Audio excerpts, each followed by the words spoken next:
ಇದು ನಮ್ಮೆಲ್ಲರ ಮಾತೃಭೂಮಿ. ಭಾರತದ ಈ ಸುಂದರ ಪ್ರಕೃತಿಯ ಸಂರಕ್ಷಣೆಗಾಗಿ ನಮ್ಮೆಲ್ಲರಿಗೆ ಪ್ರೇರಣೆ ಅಮೃತಾದೇವಿ ಎಂಬ ಮಹಾತಾಯಿ ಅವರ ಬಲಿದಾನ 370 ವರ್ಷಗಳ ಹಿಂದೆ ನಮ್ಮ ಪೂರ್ವಜರು 363ಕ್ಕೂ ಹೆಚ್ಚು ಸಂಖ್ಯೆಯಲ್ಲಿ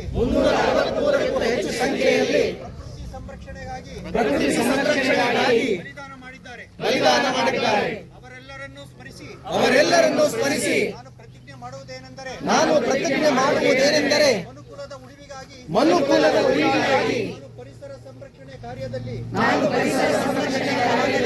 ಮನಃಪೂರ್ವಕವಾಗಿ ತೊಡಗಿಕೊಳ್ಳುತ್ತೇನೆ ಎಂದು